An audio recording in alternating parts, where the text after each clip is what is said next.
விஜய் கிட்ட 234 தொகுதியில போடுறதுக்கான வேட்பாளர்கள் இருக்காங்களா? அந்த மாதிரி ஒரு முகம் ரெடியா இருக்கு. எதுக்கு இப்ப 234 முகம்? விஜயகாந்த் மாதிரியான ஒரு கரிஷ்மா அவருக்கு இருக்கு. ஒரு மக்கள் நல கூட்டணியா முடிஞ்சிராதா? விஜய்க்கு விஜயகாந்த் சாரோட 2016 தான் விஜயோட 2026. எப்படி இது மக்கள் நல கூட்டணியா மாறும்? பயந்தவங்களுக்கு தான் கூட்டணி அத்தியாவசியம். பட் நாம் தமிழரோட கூட்டணி போகும்போது அது எப்படி சாத்தியம்? நாம் தமிழர் பாமகவை பொறுத்த வரைக்கும் இதெல்லாத்தையும் காம்ப்ரமைஸ் பண்ணிட்டு வரணும். ஆனா இது எல்லாமே ஓட்ஸா கன்வெர்ட் ஆகுமா அப்படிங்கறத ஷார்ட்டா சொல்ல முடியுமா? மணிக்கணக்கா வெயிட் பண்ணி ஒருத்தரை பார்க்கறதுக்கு நிக்கிற ரசிகன் இருக்கும்போது அவன் 2 மணி நேரம் நின்று ஓட்டு போட மாட்டான்னு நீங்க எதை வச்சு சொல்றீங்க? நேற்று கட்சி ஆரம்பிச்சவங்களாம் இன்னைக்கு சிஎம் ஆகணுமா இப்படின்னு சொல்லிக்கிட்டே போனவங்க இன்னைக்கு விஜய் கட்சியிலேருந்து வரக்கூடிய ஒரு ஸ்டேட்மெண்ட்டுக்கு பதில் சொல்றதுக்கு ஒரு மேடை அமைச்சு, இந்த கட்சியிலாவது நீங்க தலைவர் உட்காந்து பூத்ல ரால் டெஸ்ட் ட்ரைனிங் பண்ணி பார்த்துருக்கீங்களா? நான் பார்த்ததும் இல்லை, சரித்திரத்தில் கேள்விப்பட்டதும் இல்லை. எல்லாம் வந்து சின்ன பசங்க, 15 வயசு பசங்க, 16 வயசு பசங்க. ஆமா 15 வயசு தான். 2029 கோட்டு வந்துருமே, 2031 கோட்டு வந்துருமே, என்ன பண்ணுவீங்க? ஸோ பயப்பட மாட்டீங்களா? நம்ம வந்து கூட்டணியாலே திமுக, அதிமுக, பாஜக, காங்கிரஸ்னு ஒரு வந்து ஸ்டீரியோ டைப் ஆகிட்டோம். ஆனால் தாவேக்கால ஆல்ரெடி நிறைய கட்சிகள் உள்ள கூட்டணிக்கு பேச்சுவார்த்தை பண்ணி உள்ள இருக்கிறாங்க. அடிக்கடி சிறுநீர் கழித்தலால் அவதிப்படுகிறீர்களா? தீவிர பசியா? உடல் எடை குறைந்து கொண்டே இருக்கிறதா? ஆயுட்கால நிவாரணம் டாக்டர் ஸ்ரீவர்மா PCR மெஹனில் சூரணம். சம்மர் ஹாலிடேஸ் வந்தாச்சு, நம்ம GT ஹாலிடேஸும் வந்தாச்சு. GT holidays, south India's #1 travel brand. எனக்கு நான் பங்குக்கு போகணுமா, மெயின்டெனன்ஸா, இஎம்ஐயா இல்லை பார்க்கிங் தான் பிரச்சனையா? Oscar is always on right track. That is why Fast Track taxi அப்போ உடனே டவுன்லோட் பண்ணுங்க. வணக்கம் சார். வணக்கம். தமிழக வெற்றி கழகம் யாரோட கூட்டணி போக போகிறாங்க அப்படிங்கிறது நீண்ட காலமாகவே எதிர்பார்க்கப்பட்ட ஒரு விஷயமா இருக்குது. அண்ட் இப்போ சமீபத்தில் கூட்டணி கணக்குகள் நம்ம நிறைய பார்க்க முடியும். திமுக ஒரு பக்கம் கூட்டணியில் இருக்காங்க, அதிமுக இன்னொரு பக்கம் நாங்கள் வலுவான கூட்டணி அமைப்போம் அப்படின்னு சொல்கிறத தாண்டி, பாஜகவோட கூட்டணி அமைச்சதை தாண்டி இன்னும் பல கட்சிகள் வந்து எங்களை நோக்கி வரதுக்கு காத்துட்ருக்காங்க அப்படின்னு சொல்கிறதா இருக்கட்டும், இல்லை நயினார் நாகேந்திரன் அவர்கள் தாவேகா குறித்து பேசினதாக இருக்கட்டும், இவங்க எல்லாருமே என்ன பிளான் பண்ணுறாங்கன்ற ஒரு வியூகம், இவங்களுடைய வியூகம் என்னவா இருக்கும்னு இருக்குல்ல. ஆக்சுவலி விஜய் வந்து இன்னைக்கு வானத்தில் இருக்கிற ஒரு நட்சத்திரம். அந்த நட்சத்திரம் வந்து தோளில் உட்காந்தா வேணான்னு சொல்ல போகிறது யாரும் கிடையாது. விஜய் இவங்க எல்லாருக்கும் கூட்டணிக்கு வரணுன்றது அவங்களுடைய எதிர்பார்ப்பு, ஆசைன்னு கூட சொல்லலாம். ஆனால் விஜய் அவங்க வந்து பர்டிகுலராக குறிப்பிடுறதில்லை. அப்படின்னா நேராக விஜய் பேரை சொல்லியிருக்கலாம், இல்லை அங்கே போயிட்டு இருந்த நெகோசியேஷன் கூட வெளில சொல்லியிருக்கலாம். அவங்க மீன் பண்ணக்கூடியது பாமகவாக இருக்கலாம், தேமுதிகவாக இருக்கலாம், நாம் தமிழராக இருக்கலாம், தாவேக்காவும் இருக்கலாம். ஸோ ஒரு வலுவான கூட்டணி அப்படின்னும் போது திமுகவோட கூட்டணி வந்து ஒரு ஆர்கனைஸ்டு செட்டப்பாக இருக்குது. தமிழகத்துக்கு திமுக, இந்திய லெவலில் Congress, northern belt and Dalit ஓட்ஸ்க்கு விசிகா, கம்யூனிஸ்ட் இண்டஸ்ட்ரியல் பெல்ட்ஸ்க்கு, இந்த மாதிரி ஒரு ஹோலிஸ்டிக்கான ஒரு செட்டப்பாக இருக்குது. அந்த மாதிரியான ஒரு கவுண்டர் எஃபெக்டிவான ஒரு ஃபார்மிடபிள் அலையன்ஸ் வந்து அதிமுக அமைக்கணும். ஓகே. ஸோ இப்போ திமுக அதிமுக கவுண்டர் பண்ணுவாங்கன்னு வச்சுக்கிட்டிங்கன்னா, காங்கிரஸை பாஜக கவுண்டர் பண்ணுவாங்கன்னு வச்சுக்கிட்டிங்கன்னா, அந்த ஓட்ஸை அதுக்கு மற்ற இந்த இடத்துல இருக்கக்கூடிய ஈக்குவேஷன் அங்கே ஈக்குவேட் பண்ணுறதுக்கு ஆள் இல்லை. அப்படி எல்லாரும் சேர்ந்தால் தான் அது ஒரு ஃபார்மிடபிள் அலையன்ஸ். ஓகே. அந்த மாதிரி ஒரு அலையன்ஸ் அமையணும் அப்படின்றது அவங்க எதிர்பார்ப்பு. இதில் முக்கியமான தேவை வந்து விஜய். ஏன்னா இது எல்லாத்தையும் ஈக்குவேட் பண்ண அளவு கூட இருக்கக்கூடிய ஒரு மாஸ் அங்கே இருக்குது. இப்போ ஒரு பெரிய கிரேஸ் இருக்குது, நம்மளால் பார்க்க முடியாது, அது எங்கே போனாலும் அந்த கிரேஸ் இருக்குது. ஸோ அது வருமா அப்படின்றது இவங்களோட எதிர்பார்ப்பு. அதுக்கு அவங்க எப்படி காய் நகர்த்துறாங்கன்னு பார்த்தீங்கன்னா, ஆந்திர பிரதேஷ் மாடல் ட்ரை பண்ணுறாங்க. ஆந்திர பிரதேஷில் பார்த்தீங்கன்னா 2019 ஜெகன்மோகன் ஜெயிக்கும்போது பாஜக, சந்திரபாபு நாயுடு, பவன் 3 பேருமே, பவர் ஸ்டார் பவன் கல்யாண் எல்லாருமே தனித்தனே நிற்கிறாங்க. அன்னைக்கு என்னென்ன ஓட் ஷேர்ஸ் எல்லாருமே வாங்கினாங்களோ இன்க்ளூடிங் ஜெகன், இன்றைக்கும் கிட்டத்தட்ட எல்லாம் அதே ஓட் ஷேர்ஸ் தான் வாங்கியிருக்காங்க. ஆனால் இவங்க 3 பேர் அங்கே அலையன்ஸ் போகும்போது இந்த வாட்டி 24ல் அவங்களால சேர்ந்து பவனை ஜெயிக்க முடியுது. அது ஸ்வீப்பிங் விக்ட்ரி. அந்த மாதிரி இங்கே ஒன்று, அங்கே தெலுங்கு தேசத்துக்கு பதிலாக இங்கே அதிமுக, அங்கே பாஜக, இங்கே பாஜக, அங்கே பவன் கல்யாண், இங்கே விஜய்னு ஒரு அலையன்ஸ் ஃபார்ம் பண்ணோம்னா, அங்கே பவன் கல்யாணுக்கு ப்ராமிஸ் பண்ண மாதிரி கொடுக்கப்பட்ட டெப்டி சிஎம் மாதிரி இங்கே விஜய்க்கு ஒரு ஆஃபர் வச்சா நடக்குமோ அப்படின்னு எதிர்பார்க்குறாங்க. But that is all together தப்பு. அங்கே கேல்குலேஷன் வேறு. அங்கே பவன் 2014 உள்ளே வந்தது காங்கிரஸ் எதிர்ப்பில். அங்கே பாஜக மேலே அவங்க அப்போவே 2014 எலெக்ஷன் நிற்காமையே ஆதரவு தெரிவித்து ஒர்க் பண்ணார். 19லையும் எதிர்க்கலை பாஜகவை. இப்போ பாஜகவுக்கு ஆதரவாக போகவே தான் பாஜக எங்களுக்கு ஆட்சியில் பங்கு வேணால் பவனுக்கு கொடுங்க. ஏன்னா தெலுங்கு தேச பார்ட்டி அறுதி பெரும்பான்மை வந்தும் பவனுக்கு டெப்டி சிஎம் கொடுத்தது காரணம் அதுதான். ஆனால் தமிழகத்தில் அப்படி கிடையாது. விஜய் பாஜக எதிர்ப்பு. காங்கிரஸ் கூட போனாலும் போகலாமே தவிர பாஜக கூட போகிறதுக்கு வாய்ப்பு ரொம்ப கம்மி. ஏன்னா பல இடத்துல விஜய் விமர்சிச்சிருக்காங்க பாஜக. அப்போது அது ஈக்குவேட் ஆகாது. மோரோவர் திமுக கிட்ட இருக்கிற மைனாரிட்டி ஓட்ஸே வந்து விஜய் கேபிட்டலைஸ் பண்ணும் போது ஈக்குவேட் ஆகாதுன்னு புரிஞ்சுக்கலாமா, இல்லை விஜயே பாஜக விமர்சனம் செய்திருக்காரு அதனால போக மாட்டாருன்னு புரிஞ்சுக்கலாம்? இல்லை, இந்த ஈக்குவேஷன் பொறுத்த வரைக்கும் அது ஈக்குவேட் ஆகாது. இது ஒரு செட். இது வந்து ஆன் பேப்பர், இது வந்து political science theory. On ground வந்தீங்கன்னா ப்ராக்டிக்கலில் வந்து கொள்கை எதிரினே சொல்லியாச்சு. எதிரி கூட எப்படி கூட்டணி போவாங்க? இல்லை, அப்படி பல கட்சிகள் விமர்சனம் செய்திருக்காங்கல்ல. அப்படி பார்த்தா அதிமுக செய்யாத விமர்சனமா பாஜகவை? அதாவது இதுக்கெல்லாம் மாற்றுன்னு சொல்லி வர ஒருத்தர் அதையே திரும்ப செய்வார்னு எதிர்பார்க்க கூடாது. ரெண்டாவது, Vijay is not a politician, Vijay is a leader. பாலிட்டிஷியன்ஸ்க்கு தான் வந்து இந்த வந்து நிரந்தர பகையும் இல்லை, நிரந்தர நட்பும் இல்லை அப்படின்ற வார்த்தை ஜாலங்கள்லாம் செட் ஆகும். தலைவர்களுக்கு boss is different from leader. Is a leader. அதனால் அவர் அப்படி போக மாட்டார். ரெண்டாவது, அவருடைய தலைமையில் ஒரு அலையன்ஸ் தான் அவர் எதிர்பார்ப்பார். பீக் ஆஃப் த கரியரை விட்டுட்டு இவ்வளோ விமர்சனங்களையும் இவ்வளோ ப்ரெஷரையும் இவ்வளோ எஃபர்ட்டும் போட்டு எடப்பாடி சிஎம் ஆகிறதுக்கு விஜய் வரலை. ஆப்வியஸ்லி அந்த கூட்டணிக்கான வாய்ப்பு ரொம்ப ரொம்ப கம்மி. வேற சில வார்த்தைகள்லாம் கேள்விப்படுறோம். தேமுதிக, பாமக, நாம் தமிழர் சேர்ந்து விஜய்க்கு கூட்டணி வர மாதிரிலாம். we have to wait and see. Okay, ஆனால் பட் எந்த இடத்துக்கு போனாலுமே விஜயை தான் அவங்களுடைய ஃபேன்ஸாக இருக்கட்டும் இல்லை தொண்டர்களாக இருக்கட்டும் முதலமைச்சராக பார்க்கணும்னு நினைக்கிறாங்க. அது எல்லா கட்சியிலுமே அந்தந்த தலைவர்களை தான் முதலமைச்சராக பார்க்கணும்னு நினைக்கிறது இயல்பு தான். பட் நாம் தமிழரோட கூட்டணி போகும்போது அது எப்படி சாத்தியம் இல்லை, அதிமுகவோட கூட்டணி போகும்போது கூட அது எப்படி சாத்தியம்னு ஒரு விஷயம் இருக்குல்ல. அதனால தான் அதிமுக போக மாட்டாருன்னு சொன்னது. நாம் தமிழர் பாமகவை பொறுத்த வரைக்கும் இதெல்லாத்தையும் காம்ப்ரமைஸ் பண்ணிட்டு வரணும். அந்த மினிமம் பாயிண்ட் அஜெண்டான்னு சொல்லுவாங்க. கூட்டணி அமைக்கும் போது சில வேற்றுமைகள் இருந்தாலும் சில ஒற்றுமைகளை ஒன்று திரட்டி அதுக்காக ஆட்சி அமைக்கிறது. அந்த மாதிரி இவங்க எல்லாரும் ஒன்றுபட்டு விஜய்க்கு அந்த சீட்டை கொடுக்குறோன்னு ஒரு கமிட்மெண்ட் எடுத்தாங்கன்னா மேபி நாம் தமிழர் டெப்டி சிஎம் எடுத்துக்கலாம். பாமக வந்து கேபினெட்டில் மட்டும் கொடுங்க, ஒரு வெல்ஃபேர் மினிஸ்டர் அந்த மாதிரி கொடுங்கன்னு சொல்லி ஒரு காம்ப்ரமைஸ்குள்ளே வந்தால் வாய்ப்பு இருக்குது. இல்லை கர்நாடகா மாதிரி அந்த 2.5 வருஷம் சொல்கிற கூட வாய்ப்பு இருக்குது. பட் அது கூட ஒர்க் அவுட் ஆகாது. இங்கே விஜய்க்கு இருக்கக்கூடிய மாசும் சரி, சீமானனுக்கு இருக்கக்கூடிய மாசும் சரி, ரெண்டு பேரும் சிஎம் தான் எதிர்பார்க்குறாங்க. ஆனால் எல்லாத்தையும் தாண்டி AIADMK on it's depreciation course. அதோட பாஜக சேரும்போது அது ரொம்ப ஃபாஸ்ட்டாக வந்து டிப்ளீட் ஆகிட்டு இருக்கு. அஇஅதிமுக திமுகவை மாற்றணுன்றது வந்து ஒரு பெரிய தேவையாக இருக்குது, ஒரு பெரிய ஆன்டி இன்கம்பன்சி இருக்குது. இதுக்கெல்லாம் இவங்க என்ன பண்ண போகிறாங்க அப்படின்ற மேஜிக் தான் 2026. ஓகே, பட் இந்த எல்லா கட்சிகளும் சேர்ந்து எதை வச்சு விஜய்க்கு ஒரு மேக்னெட்டிக் ஃபோர்ஸ் இருக்கு அப்படிங்கிறத நம்புறாங்க அப்படின்ற ஒரு கொஸ்டின் இருக்கு. ஏன்னா வெறும் கூட்டத்தை மட்டுமே வச்சு இவங்க எல்லாருமே ஓகே இவ்வளோ கூட்டம் வந்துட்டாங்க, ஸோ விஜய்க்கு இவ்வளோ ஓட்ஸ் இருக்கு, இந்த மாதம் நம்ம பயன்படுத்திக்கணும் அப்படின்னு நினைக்கிறாங்களா? ஆமாம், ஒன்று வந்து விஜய்க்கு வந்து இதே வாய்கள் முதல்ல வந்து தாவேக்கா விஜய்ன்ற டாபிக் எடுக்கும்போது அந்த டாபிக்கு டிபேட் ஷோஸ்க்கு ஆள் அனுப்பாமல் இருந்த கட்சிகள் நீங்கள் சொல்லக்கூடிய பெரிய கட்சிகள். அதுக்கப்புறம் அவங்கள பற்றின நியூஸஸ் வரும்பொழுது அதெல்லாம் விடுங்க, ஓரம் தள்ளுங்க, நேற்று கட்சி ஆரம்பித்தவங்களாம் இன்றைக்கி சிஎம் ஆகணுமா இப்படின்னு சொல்லிக்கிட்டே போனவங்க இன்னைக்கு விஜய் கட்சியிலேருந்து வரக்கூடிய ஒரு ஸ்டேட்மெண்ட்டுக்கு பதில் சொல்கிறதுக்கு ஒரு மேடை அமைச்சு வடிவேலு, யோகி பாபு, திண்டுக்கல் லியோனி இவங்கள எல்லாரையும் கூப்பிட்டு வச்சு அங்கே மேடை போட்டு பேசுகிற நிலைமைக்கு வளர்ந்துட்டாங்க. இந்த 2024 பிப்ரவரியிலேருந்து 2025 ஏப்ரலுக்குள்ளே எந்த பெரிய எலெக்ஷன் வந்துடல. அவர் எங்கேயும் நின்று ஓட் ஷேர்லாம் காமிக்கல. ஏன் அது நடக்குது? ஸோ அவங்களுக்கு எல்லாம் புரியுது.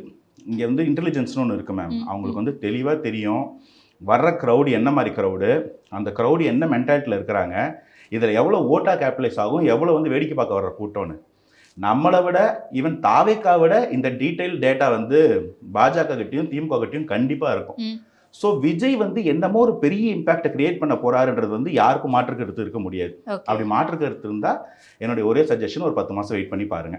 இல்லை, உளவுத்துறை வந்து இவ்வளோ கூட்டம் வரப்போகும், அந்த கூட்டத்தோட மைண்ட் செட் என்னவா இருக்கும் அப்படிங்கிறத தான் சொல்ல முடியும். ஆனால் இது எல்லாமே ஓட்ஸாக கன்வெர்ட் ஆகுமா அப்படிங்கிறத ஷார்ட்டாக சொல்ல முடியுமா? அப்படி ஒரு கேள்வி இருக்குல்ல. இதுக்கு 2 கேள்வி கேட்குறேன், நீங்களே பதில் புரிஞ்சுப்பீங்க. இவ்வளோ கூட்டம் வருன்றதே இன்டெலிஜென்ஸ்க்கு தெரியலீங்களேங்க. அப்படி தெரிஞ்சிருந்தா நீங்கள் வந்து இதை ப்ராப்பராக ஹேண்டில் பண்ணியிருப்பீங்களா இல்லையா? கோயம்புத்தூரில் அந்த ஏர்போர்ட்டுக்கு அவ்வளோ கூட்டம் வரும் தெரியாது. ஒரு அன்பிரசிடென்டட் ரோட் ஷோ நடக்கும் தெரியாது. சரி, அப்படிதான் இன்னைக்கு தாவேக்கா பண்ணிட்டாங்களே, அடுத்த நாள் அட்லீஸ்ட் திமுக ட்ரை பண்ணுவாங்கன்னு யோசிச்சாது பண்ணியிருக்கணுமா? இல்லை, அவங்க ஆளுங்கட்சியாக இருக்கும் போதே ஒரு தெரியாம கூட்டம் வந்துருச்சு, அவங்களும் ரோட் ஷோ பண்ணுறேன்னு சொல்கிறாங்க. சரி, நம்புறோம்னு வச்சுப்போம். ஸோ உளவுத்துறை சொல்கிறதுல நம்பலாமா? முதல்வர் நம்புவாரா? அப்புறம் நம்ம நம்புறதுக்கு என்ன இருக்கு? ரெண்டாவது பாயிண்ட்டு, மணிக்கணக்காக வெயிட் பண்ணி ஒருத்தரை பார்க்கறதுக்கு நிற்கிற ரசிகன் இருக்கும்போது அவன் ஒரு 2 மணி நேரம் என்ன ஓட்டு போட மாட்டான்னு நீங்கள் எதை வச்சு சொல்கிறீங்க? இங்கே இருக்கக்கூடிய எல்லா தலைவர்களுமே ஒரு கேடர் பேஸ்டு பார்ட்டியாக இருந்தாலும் சரி, அதை ஒரு லீடர் பேஸ்டு பார்ட்டியாக ஒரு கரிஷ்மேட்டிக் பார்ட்டியாக மாற்றிக்க தான் ட்ரை பண்ணுவாங்க. ஏன்னா அப்போ தான் வந்து சென்ட்ரல் கவர்மெண்ட் ப்ராப்பராக இருக்கும், பார்ட்டி வந்து டைல்யூட் ஆகாமல் இருக்கும். கேடர் பேஸ்டு பார்ட்டியாக இருக்கக்கூடிய திமுகவும் இன்னைக்கு கேடர் பேஸ்டு பார்ட்டியாக மாறி இருக்கக்கூடிய AIADMK originally charismatic party MGR Jayalalithaa வரைக்கும் இன்னைக்கு திரும்ப கேடர் பேஸ்டு பார்ட்டியாக மாறக்கூடிய அதிமுகவும் சேர்ந்து எப்படியாவது லீடர் பேஸ்டு பார்ட்டியாக அதை மாற்ற ட்ரை பண்ணிட்டு இருக்காங்க. They are trying to put the central focus on Stalin, Udhayanidhi Stalin இல்லை எடப்பாடியார். இப்படி ஒரு பிரச்சனையே இல்லாம, எந்த எஃபர்ட்டும் இல்லாம கேஷுவலா இது நடக்குது விஜய்க்கு. அப்ப அது எப்படி ஓட் ஆகாதுன்னு நீங்க நினைக்கிறீங்க? ரெண்டாவது, சில பேர் வந்து சில கமெண்ட்ஸ் சொல்றாங்க, ஒரு ஆற்றாமையில தான் சொல்றாங்க, இருந்தாலும் அதை நம்ம எடுத்துட்டு பதில் சொல்லுவோம். எல்லாம் வந்து சின்ன பசங்க, 15 வயசு பசங்க, 16 வயசு பசங்க. ஆமா 15 வயசு தான், 2029 கோட்டு வந்துருமே, 2031 கோட்டு வந்துருமே, என்ன பண்ணுவீங்க? ஸோ பயப்பட மாட்டீங்களா? பயப்படணும். அவர்கிட்ட ஒரு மாஸ் இருக்கு. இந்த மாஸ்க்கும் வெயிட்டுக்கும் உங்களுக்கு டிஃப்ரென்ஸ் தெரியும் ஃபிசிக்ஸில். வெயிட்ன்றது இடத்துக்கு இடம் மாறும், மாஸ்ன்றது யூனிவர்சல் மாறாது. ஸோ விஜய் கிட்ட இருக்கிறது ப்ராப்பர் மாஸ். எந்த ஊருக்கு போனாலும் இது ஸ்ட்ராங் பெல்ட், இது வீக் பெல்ட், இது என்னோட கோட்டைன்ற பேர் இல்லாமல் யாரோட கோட்டைன்னு சொன்னாலும் அங்கே இவர் கொடி பறக்குதுன்னா, ஸோ எதிர்பார்க்கலாமே, வெயிட் பண்ணி தான் பார்ப்போம். ஏன்னா வந்து என்னால் வந்து இப்போ சோடி உருட்டி 26% ஓட்டு 46% ஓட்டுன்னு சொல்ல முடியாது. But there is some huge magnetic gravity. Wait பண்ணி பார்ப்போம். ஆரம்ப காலகட்டத்திலேருந்து தாவேகாவினர் கூட்டணி குறித்து பேசும்போதெல்லாம் அமைதியாக தான் இருக்காங்க. ஸோ அவங்க கூட்டணி தான் போக போகிறாங்க அப்படிங்கிறத அவங்க பல மேடைகளில் சொல்லியும் இருக்காங்க. அண்ட் கூட்டணி கிடையாது அப்படின்ட்டு நாம் தமிழர் கட்சி மாதிரி தனித்து தான் நிற்போம்னா எந்த இடத்துலையும் சொல்லவே இல்லை. அப்படி வரும்போது பார்த்தீங்க அப்படின்னா எந்த கட்சி அப்படிங்கிறத சொல்லலை. ஏன்னா ஆரம்பத்தில் விசிகா காங்கிரஸுக்காக இவங்க பிளான் பண்ணுறாங்க அப்படின்னு சொன்னாங்க. கூட்டணிக்கு அதிகார பகிர்வு குறித்து பேசினாங்க. திரும்பவும் இடையில நாம் தமிழர் கட்சி சீமானவர்களும் சொல்லியிருந்தாரு. அண்ட் அதன் பிறகு அதிமுகவோட கூட்டணி போகிறாங்களா அப்படின்ட்டு ஒரு சர்ச்சையும் இருந்துச்சு. அண்ட் 117 அப்படின்ற பார்ல 50%ல துணை முதலமைச்சர் இல்லை முதலமைச்சர் அப்படின்ற ஒரு கேட்டகரியில் ஷேர் பண்ணிக்கலாம் போனாங்க. ஸோ இப்போ திரும்பவும் கூட்டணி அப்படின்னும் போது என்ன ஆப்ஷன் இருக்கு? ஆக்சுவலி இப்போ நீங்கள் சொன்ன எல்லாமே வந்து பார்த்தீங்கன்னா வதந்தி. அந்த தாவேக்கான்ற ஒரு இஷ்யூ, இவ்வளோ பெரிய ஒரு ஆக்டிவிட்டியை சுற்றி நடந்திருக்கக்கூடிய கதைகள். அவர் மேடையில் நம்ம ஒரு கூட்டணி போகலாம், நான் கூட்டணி இல்லாமல் தனித்தனியாக வருவேன், எனக்கு தான் அப்படின்னு நான் சொல்லலை. நம்மளை நம்பி கூட்டணி வரலாம் இல்லையா? நம்ம அறுதி பெரும்பான்மை ஜெயிச்சாலும் அவங்கள நம்ம ஆதரிக்கலாம் இல்லையா? அவங்களுக்கும் ஆட்சியில் பங்கு தரலாம் இல்லையா? இவ்வளோ தானேங்க ஸ்டேட்மெண்ட்டு. இந்த ஸ்டேட்மெண்ட்டை பார்த்து காங்கிரஸை கூப்பிடுறாருன்னு திமுக நினச்சி பயந்தாங்க. விசிகா தன்னை தான் கூப்பிடுறாங்கன்னு நினச்சிக்கிட்டு போகலாமா வேணாமா, இந்த ஸ்டேட்மெண்ட் ஏன் நீங்கள் பப்ளிக்காக சொன்னீங்க? கூட்டணி பேச்சுன்றது தனிப்பட்ட முறையில் பேச வேண்டிய ஒரு விஷயம் தானே அப்படின்னு அண்ணன் திரும்ப சொன்னார். இன்னைக்கு வரைக்கும் நான் வந்து என் கட்சியில் இருக்க விஜய் ரசிகர்கள்லாம் போயிடுங்கன்னு சொல்கிறாரு. நான் வந்து விசிலடிச்சாங்க கொஞ்சம், இது இடம் இல்லை, இது பெரியாரிஸ்ட் சோஷியலிஸ்ட் கட்சின்றாரு. இது எதுக்காவது தாவே கதை பதில் சொன்னாங்களா?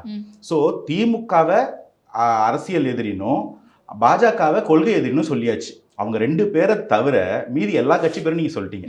காங்கிரஸ் சொல்லிட்டீங்க, விசிகா சொல்லிட்டீங்க, அதிமுக சொல்லிட்டீங்க, நாம் தமிழர் சொல்லிட்டீங்க, பாமக சொல்லிட்டீங்க. Which means Vijay primary political ஃபோர்ஸாக மாறிட்டார். இந்த பிரைமரி பொலிட்டிக்கல் ஃபோர்ஸ்க்கு எதிரி யாருன்னு ஃபிக்ஸ் ஆகி போச்சு. அப்போ அவங்க மீதி இருக்கவங்களாம் நண்பர்களாக இருக்கக்கூடிய வாய்ப்பு இருக்குன்றது ஒரு அனுமானம். இந்த அனுமானத்தை சுற்றி இந்த பொலிட்டிக்கல் கிளைமேட் தான் இந்த வார்த்தை எல்லாத்தையும் அங்கீகரிச்சுக்கிட்டே வருது. அவர் சொன்னது கூட்டணி இல்லை அப்படின்னு நான் போகமாட்டேன், கூட்டணிக்கு வந்தால் நான் இடம் தரேன்னு சொல்கிறாரு. விச் மீன்ஸ் எனக்கு எல்லாமே வேணுன்ற ஆசை அவர்கிட்ட இல்லை. சில பேர் நீங்கள் பார்க்கலாம், ரொம்ப வருஷம் கொள்கை கோட்பாடோட பெரும் போராட்டங்களை கையெடுத்து எவ்வளவோ விமர்சனங்களையும் பாசிபிலிட்டிஸும் பேசக்கூடியவங்க கூட அந்த தனித்து நிற்கும் போது அது பவராக கன்வெர்ட் ஆகாமல் ஒரு சிச்சுவேஷன் மாட்டிருக்காங்க. ஒரு எக்ஸாம்பிளுக்கு சீமானனை சொல்லலாம். ரொம்ப பெரிய தைரியசாலி, ரொம்ப பெரிய கொள்கைவாதி. ஆனால் அவர் ஃபேஸ் பண்ணக்கூடிய ப்ராப்ளம்ஸாக இருக்கட்டும், இல்லாட்டி அவரால் அந்த பவருக்குள்ளே போக முடியாமல் ஷேர் ஆஃப் ஓட்ஸ் வாங்கி ஒரு ஷேர் ஆஃப் சீட் வாங்க முடியாதால அவர் வந்து இன்னும் ஷைன் ஆகலை அப்படின்றத ஏற்றுக்க முடியுது இல்லைங்களா? அது அந்த கட்சிக்குள்ளேயும் பல பிளவுகளை ஏற்படுத்துறத பார்க்க முடியுது. ஸோ என்னதான் நீங்கள் மாற்றத்தை பற்றி பேசினாலும் வாட் கவுண்ட்ஸ் அப்படின்னு பார்த்தீங்கன்னா ஓட்டு, எவ்வளோ சீட்டு, அதில் நீங்கள் போய் ஆட்சியில் என்ன பண்ண முடியுது அப்படின்றது தான் கேள்வி. ஸோ ப்ரையாரிட்டி என்னென்னா ஜெயிக்கிறது. இந்த ஜெயிக்கிறதுல யாரை ஜெயிக்கணும், யாரை ரீப்ளேஸ் பண்ணணும். ஸோ இந்த லைன் வந்து தாவேக்கால ரொம்ப கிளியராக இருக்குது. மீதி எல்லாமே வந்து 4 தான் முடிவு பண்ணணும். இதில் விஜய் என்ன ஸ்டாண்ட் எடுக்கிறாருன்னு நான் பார்க்குறேன்னா, மற்ற கட்சிகள் கூட பெரிய கட்சிகள் இல்லாட்டி இவ்வளோ வருஷம் அரசியல் இருக்கக்கூடிய கட்சிகள் நீங்கள் சொல்லும்போது அவங்க எல்லாரும் என்ன கிளைம் பண்ணுவாங்க, எங்களுக்கு இவ்வளோ பெரிய செட்டப் இருக்குது, இத்தனை டிஸ்ட்ரிக்ஸில் ஃபுட்டிங் இருக்குது, இவ்வளோ பர்சன்டேஜ் ஓட் இருக்குது, இத்தனை பூத் வாலண்டியர்ஸ் இருக்காங்கன்னு சொல்லுவாங்க. அப்போ விஜய் கூட்டணியே பேசுனா கூட என்ன சொல்லுவாங்க, நீங்கள் புதுசு தம்பி அப்படின்னு சொல்லுவாங்க. அதனால் அவர் என்ன பண்ணுறாரு, யாரை நம்பியும் நான் வரலை, என்னுடையது லாங் வித் ஸ்டாண்டிங் ஒரு பொலிட்டிக்கல் ஆம்பிஷன். 20 வருஷம் தாண்டி கூட ஒர்க் பண்ணுவார் விஜய். அதுக்கான ஹெல்த்தும் இருக்குது, மைண்ட் செட்டும் இருக்குது. அதை விட முக்கியம் அவ்வளோ யங்கான ஒரு டீம் இருக்குது. ஸோ கிரவுண்ட் லெவலில், கிராஸ் ரூட் லெவலில் அரசியல் விமர்சகராக இல்லாட்டி ரசிகனா, சினிமா ரசிகனாக இருந்தவங்க எல்லாரையும் பூத் லெவல் வாலண்டியர்ஸாக எக்ஸிக்யூட்டிவ்ஸாக கிராஸ் லெவல் எக்ஸிக்யூட்டிவ்ஸாக ட்ரெயின் பண்ணுறாங்க. ஓகே. ஒரு மீட்டிங் வச்சு நடத்துங்கன்னு சொல்லாமல் எந்த கட்சியிலாவது நீங்கள் தலைவர் உட்காந்து பூத் லெவல் வாலண்டியர்ஸ் ட்ரைனிங் பண்ணி பார்த்துருக்கீங்களா? நான் பார்த்ததும் இல்லை, சரித்திரத்தில் கேள்விப்பட்டதும் இல்லை. ஸோ உட்காந்து மேற்பார்வையில் அவங்க ட்ரெயின் ஆகிறத என்ஷூர் பண்ணுறாரு. ஏன்னா அது 26 மட்டும்தான் இதை செய்ய வேண்டிய அவசியம் கிடையாதுங்களே, அது லாங் பிளான். ஸோ அவர் எல்லாத்துக்கும் ப்ரிப்பேர் ஆகிட்டு இருக்கிறாரு. ஆப்வியஸ்லி கூட்டணிக்கும் போக வாய்ப்பு இருக்கு. ஆனால் அது என்னன்றது அவர் சொல்லும்போது தான் நம்ம தெரிஞ்சுக்கணும். ஓகே.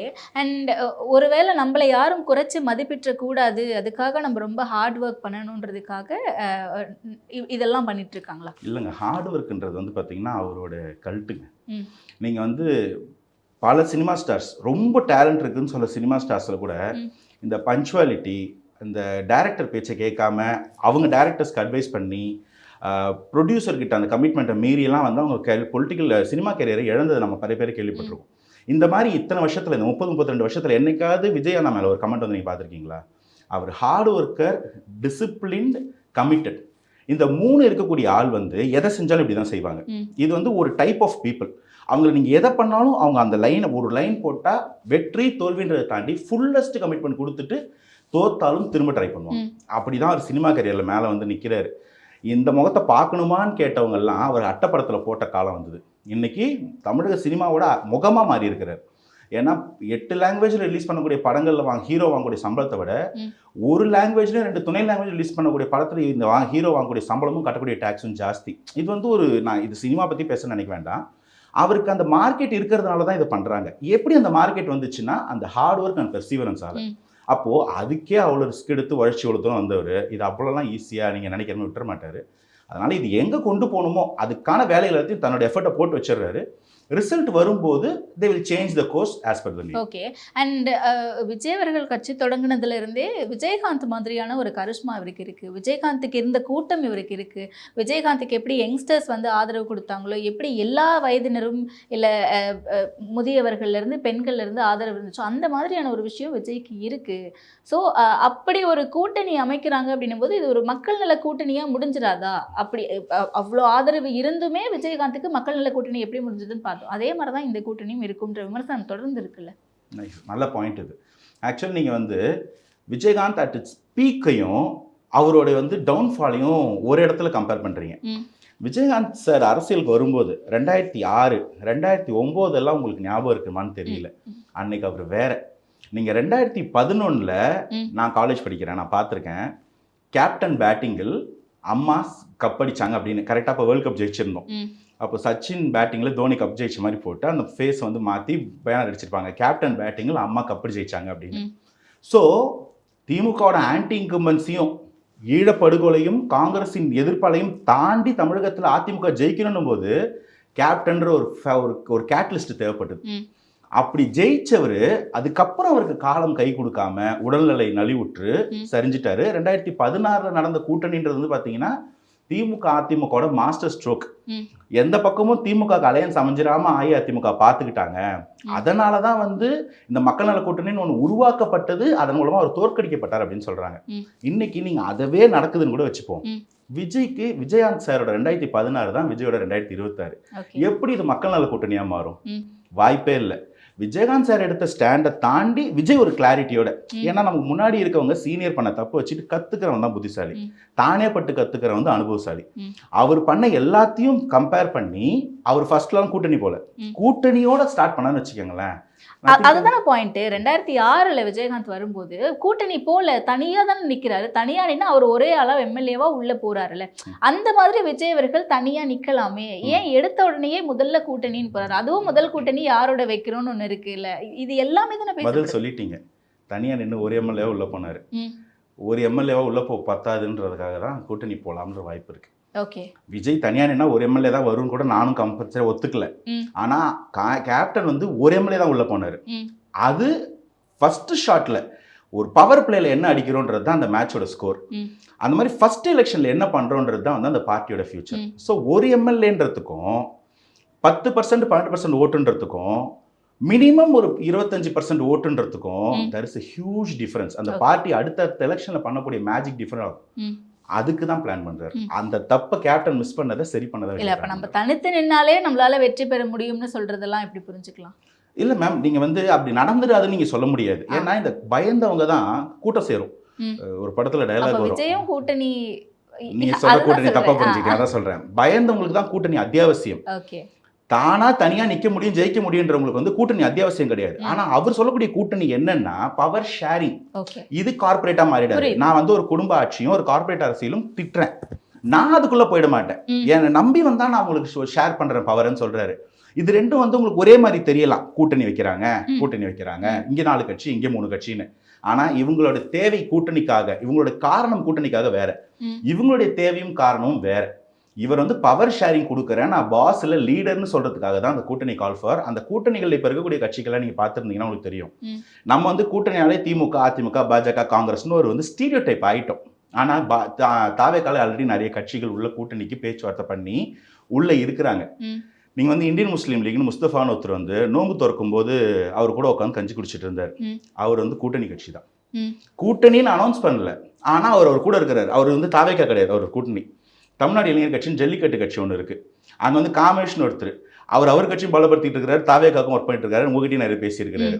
ஸோ இப்போ வரும் பார்த்தீங்கன்னா தாவேக்கா கலைச்சிட்டு தாய்க்காக்குள்ள, ஐ மீன் தாய்க்கா கலைச்சிட்டு தாவேக்காக்குள்ள போல அவங்க கூட்டணி கட்சி தான்.